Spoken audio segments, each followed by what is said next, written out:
The first thing I noticed was the cold. Not the pain, not even the blood, but the cold tile pressed against my cheek, pulling the heat from my skin like it had a right to it. The taste of metal coated my tongue, thick and sharp. I tried to inhale, and pain rippled through my ribs like warning flares. I blinked, my vision blurring and clearing in waves until I saw his shoes. Declan's shoes, just a few feet away from my face. He wasn't speaking. He wasn't helping. He just stood there for a moment like he had somewhere better to be. And then he turned, stepped over my legs like I was a misplaced rug, and walked out of the apartment. I heard the door shut behind him with a casual click.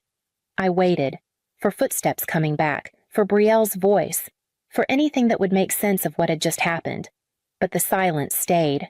My phone buzzed weakly against the floor beside me, the screen cracked but still alive. I rolled just enough to see the message. "Stay away from us." I stared at it.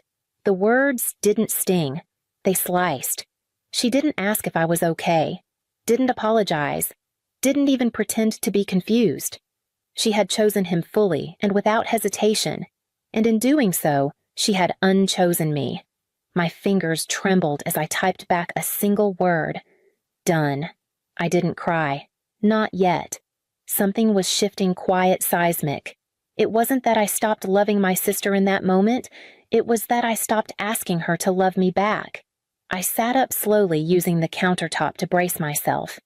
Every breath was a reminder, but not the kind that begged for pity. The kind that tells you you're still alive, still capable, still in control of something. And in that silence, something unfamiliar settled inside me. It wasn't rage. It was resolve. Even before the bruises had started to bloom, I knew the pain ran deeper than that night. This didn't start with Declan's fist. It didn't even start with Brielle's silence. It started years ago in smaller ways, when being overlooked was called keeping the peace. I was always the one who made things easier. The one who got straight A's without needing praise, who brought her own snacks to family trips so Mom wouldn't have to pack extra. The one who folded laundry at 14 because Brielle wasn't good at it, and who stayed quiet at dinner so my father wouldn't snap when he was tired. Brielle. She was sunshine. Even when she did nothing, she shimmered. I still remember the year she got hired at a boutique in the mall. My mother acted like she'd landed on Forbes' list. "She's finding herself," she said to anyone who'd listen. That same week, I'd been promoted to lead UX designer for a national campaign. When I shared the news over dinner, my mother smiled thinly and said, "That's great, honey, but just don't lose sight of the bigger picture, marriage, a family."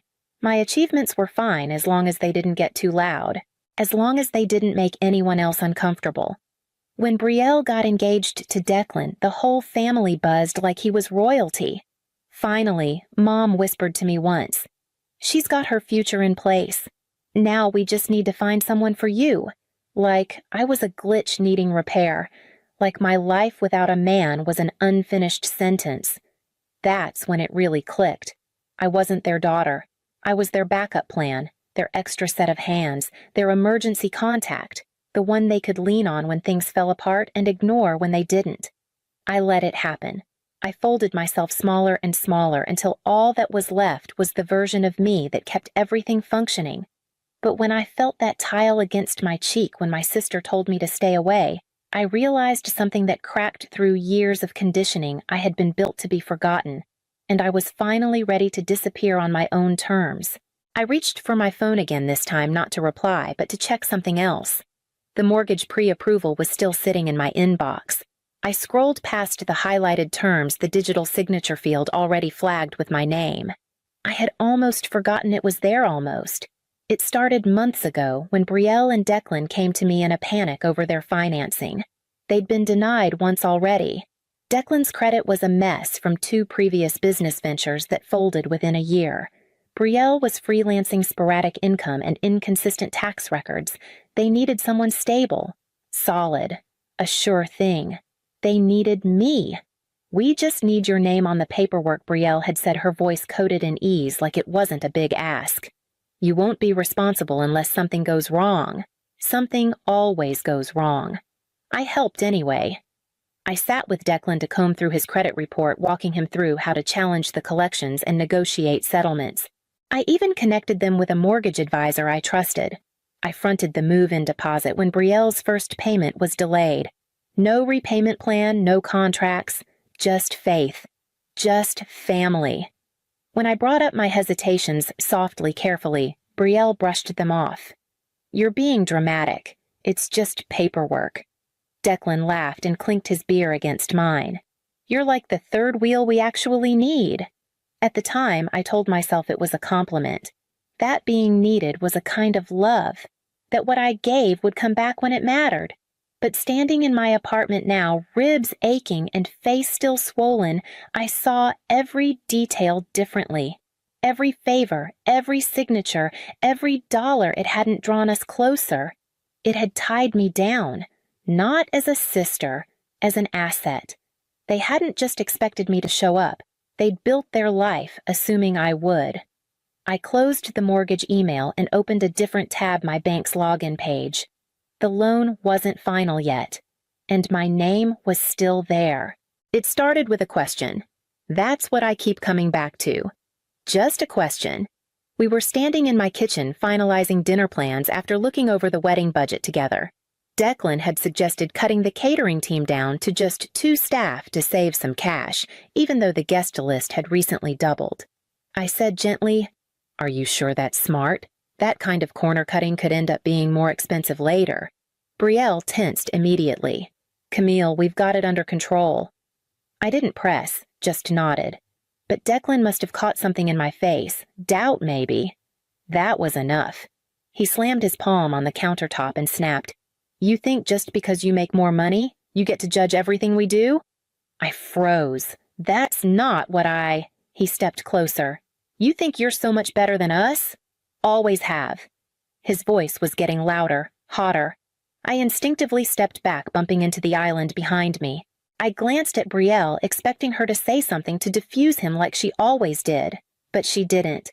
Then came the shove. I hit the counter hard, the edge digging into my ribs. I gasped, stunned, but before I could react, he swung. A closed fist, right across my mouth. The taste of blood came instantly. The world went sideways. And then I was on the floor, the tile rushing up to meet me. But that's not what I remember most. What I remember is Brielle, standing there, watching, not moving, not shouting his name or running to me, just still, like she was weighing something. When they left, I stayed down. For seconds or minutes, I don't know. Eventually, I reached for my phone. Mariah answered on the second ring. "Camille," I couldn't speak. I just cried. When I finally choked out what happened, every word thick with shame and disbelief, she didn't hesitate.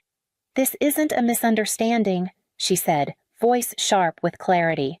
"It's assault, and you need to report it." She stayed on the phone as I pulled myself to my feet and made my way to the bathroom mirror. My reflection didn't look like me, but it was time she did. The next morning, I moved like I was made of glass, slow, careful, deliberate. Every part of my body protested, but my mind had never felt clearer. There was no fog, no doubt. I opened my laptop and signed into the bank's portal. The mortgage file was right at the top, flagged as pending. $820,000, approved conditionally, co-signed by me. I stared at the screen for a long time. My name was everywhere on the pre-approval, the liability breakdown, the repayment schedule. I'd made this possible.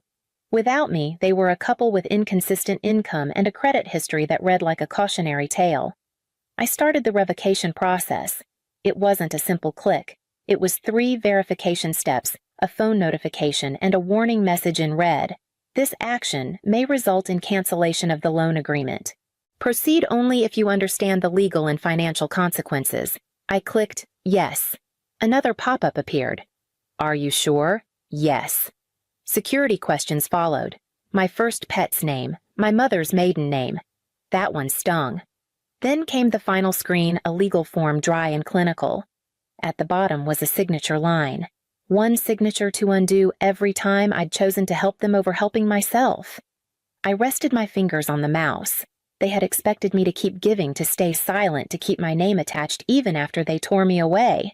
But I wasn't their anchor anymore. I wasn't their insurance policy. I clicked sign. A small check mark appeared, followed by "Your guarantor agreement has been successfully withdrawn." I closed the laptop and let the silence settle. It wasn't heavy, it was clean. Somewhere in the city, they were probably finalizing centerpieces or comparing paint swatches. They had no idea the foundation of their dream house had just disappeared. And I wasn't done. Not yet. The call came just after noon. I didn't recognize the number, but I answered anyway. Declan's voice exploded through the speaker, panicked, high-pitched, nothing like the man who had stood smug in my kitchen 2 nights ago. "Camille, what the hell did you do?" he barked. "The bank called. They said the guarantor pulled out. The loan's been denied. You killed this deal. Do you even understand what you've done?" I said nothing. Just let the silence expand until it made him squirm. Then I answered calm and clear. I did what Brielle asked. "I'm staying away." I hung up before he could respond. An hour later, the banging started. Not knocking, banging. My front door rattled under their fists. I watched from the peephole as Brielle paced like a woman, unhinged, her eyes wild. "Camille, open this door right now," she screamed. "You are ruining everything." Declan was behind her, trying to soften the performance. "Just talk to us," he said. "Please. Think of Mom. Think of everything we've all been through." I didn't move. I didn't speak. I just stood behind the door and watched them unravel. When they finally left, their voices trailing into the hallway, I sat down at my kitchen table and opened a new folder on my desktop. I titled it Court Evidence. One by one, I added the photos, the swelling, the bruise on my ribs, the split in my lip, the screenshot of Brielle's text, the withdrawal confirmation from the bank. I wasn't building a case out of revenge.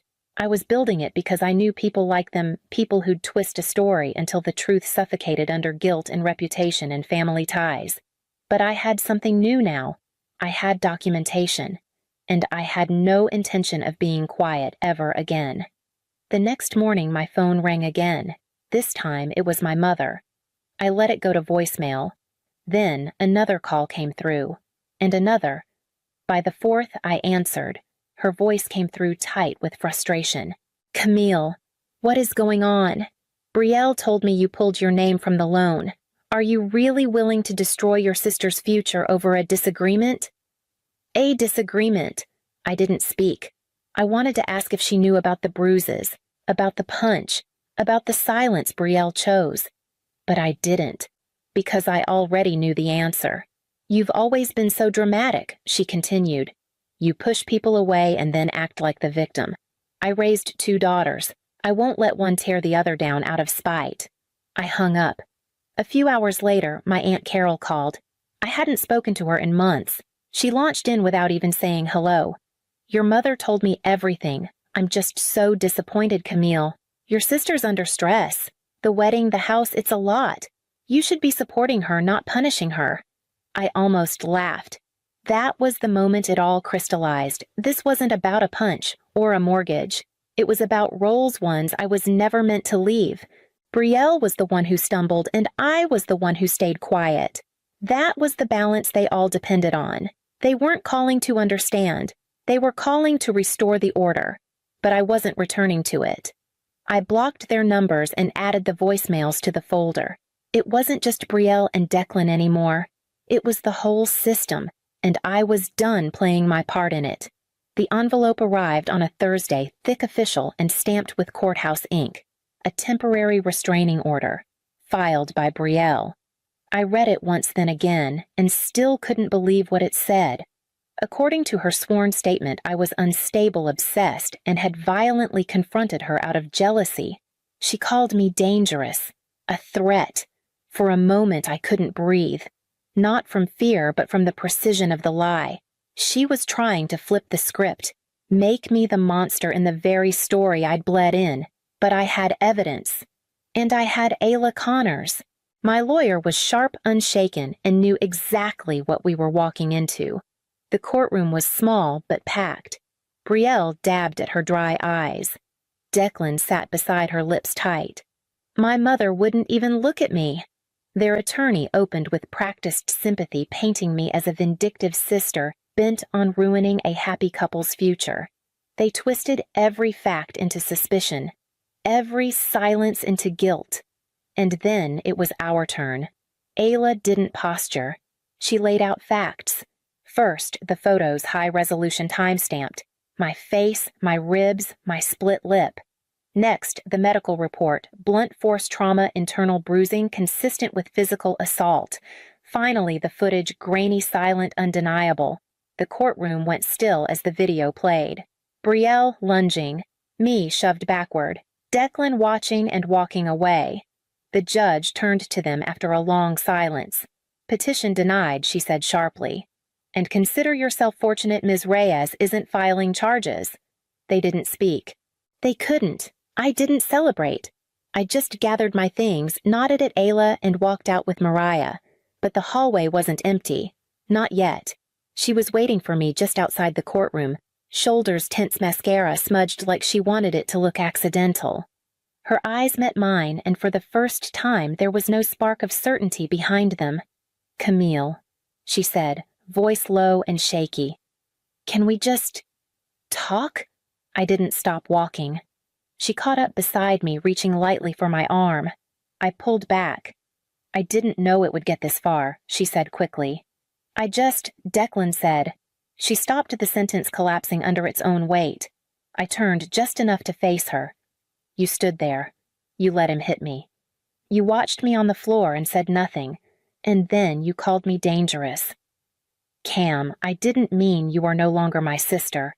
It wasn't anger in my voice. It was stillness. And something in her recognized it. Her mouth parted like she wanted to argue or cry or beg, but nothing came out. She just stood there, small and wordless, as I walked away. Outside the courthouse, the air felt thin and sharp. Mariah was waiting with the car, and when I slid into the passenger seat, neither of us spoke. She just drove one hand on the wheel, the other resting lightly near mine. That night, I sat at my kitchen table and opened my phone. One by one, I deleted their numbers, Brielle, Declan, my mother, my aunt. Then I opened my laptop and created a new email folder. Peace. I didn't move the voicemails or screenshots there. I didn't need to. That folder wasn't for evidence. It was for the things I was learning to protect. And for the first time in years, I shut my computer without bracing for what might come next. A year passed like a season. I had finally stopped resisting. I poured myself into work, not to forget, but to remember what I was capable of. I led a major product launch, took over as department head, and stopped apologizing for knowing what I was doing. On Tuesday nights, I took a ceramics class at the community center. My hands learned to shape what once felt impossible to hold. Clay didn't care about my past. It just responded to pressure, consistency, and patience. By November, my apartment was warm with the hum of voices and laughter. I hosted Friendsgiving for the first time. Mariah brought wine. Nate made a weirdly perfect turkey. We sat on mismatched chairs and passed food over stories that made us laugh until we cried. It was everything my family dinners weren't. Then last week, a letter arrived. No return address, but I recognized the handwriting immediately. I didn't open it right away. I didn't need to. That night, I stood over the recycling bin and quietly tore it in half. Then, in quarters. No anger, just finality. Out on my balcony, the cactus I bought after the hearing had bloomed. A single pink flower, small but defiant, perched at the top like a flag. I watered it slowly, then sat beside it, legs tucked under me, listening to the wind. I used to think strength meant never cracking. Now I know it's what you grow in the cracks.